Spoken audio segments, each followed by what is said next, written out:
As I placed the last bag of my wife's clothes on top of the large pile that occupied my mother-in-law's living room, I thought once again that traveling with newborns is not easy. My father-in-law, Michael, turned to me with a smile. "It's unfortunate that you had to go to work so soon after little Gregory was born, but Marie and I are glad they're here." I smiled back at him briefly as my wife cautiously entered the room. Only 3 days have passed since the cesarean section. Lexi looked tired, but beautiful. The pale smile with which she turned towards me made me realize how much this small movement had sapped her strength. She gratefully allowed her mother to help her into the easy chair I had carried just a few minutes earlier, and her contented sigh let me know that she planned to spend a lot of time there during my absence. I took in the scene in front of me, my wife and newborn, surrounded by a loving family. "Michael," I said somewhat loudly, raising 3 pairs of curious eyes to meet mine. "Do you remember what you said at our wedding when the priest asked, 'Who is giving this woman in marriage?'" Michael's eyes lit up for a moment at the pleasant memory as he replied with a smile on his good-natured face. "Of course. I remember, Jared. It was one of the proudest moments of my life." I said, "We're with her mother." Marie and Lexi looked at Michael with matching smiles as they joined him in this happy memory. I let the moment linger a little before I said outright, "Well, I would like to return it." All 3 smiles wavered for a moment before Michael and Marie burst into laughter.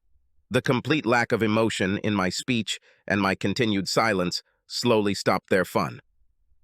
"What are you talking about, Jared?" Michael asked, his face showing more curiosity than concern.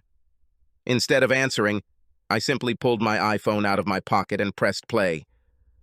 Michael's eyes widened when he heard his own voice coming from the small speaker. "Mrs. Frizzell said she saw you having dinner with Aaron Stander yesterday." Lexi's voice was heard clearly. "It was just dinner, Dad. You've been married for less than a month, and you're dating a guy who almost ruined your life." "You are crazy." "It was just dinner," Lexi interrupted firmly. "Aaron just wanted a chance to say goodbye properly, and with all this wedding craziness, we couldn't get together sooner." "You better be careful," Michael's voice warned, "if Jared found out." Lexi cut him off. "Jared won't find out, and I don't plan on ever seeing Aaron again, so you can relax." I put the phone back in my pocket as the recording ended. "You're not going to leave my daughter because of one date that happened almost 10 months ago?" Michael asked incredulously.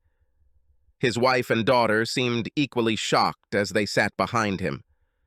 "No," I answered quietly. "Only a crazy person would leave his wife because of one date with her ex-lover." I tried to put the emphasis on ex as I slowly turned my gaze to the small crib containing the newborn baby. 2 pairs of eyes slowly followed mine, widening in growing horror as the realization of what I was saying finally dawned. As for my future ex-wife, she covered her face with her hands, quiet sobs shaking her entire body, when the real reason for the sudden move to her parents dawned on her. I took in the scene once more, finally allowing the sadness I had been holding in to wash over me. All my hopes and dreams were over before they even began. I turned to the door. "The rest of her things will arrive with movers later today.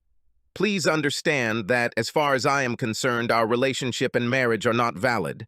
I have no desire to ever speak to your prostitute daughter again, and I would appreciate it if you could convince her to simply sign the divorce papers when they arrive." And with these words, I walked out the door to start all over again. Subscribe to our channel so that your second chaff doesn't cheat on you, and go ahead and listen to the next story, because this story is nothing compared to the next one. If you're under 18, don't even think about listening to the next one.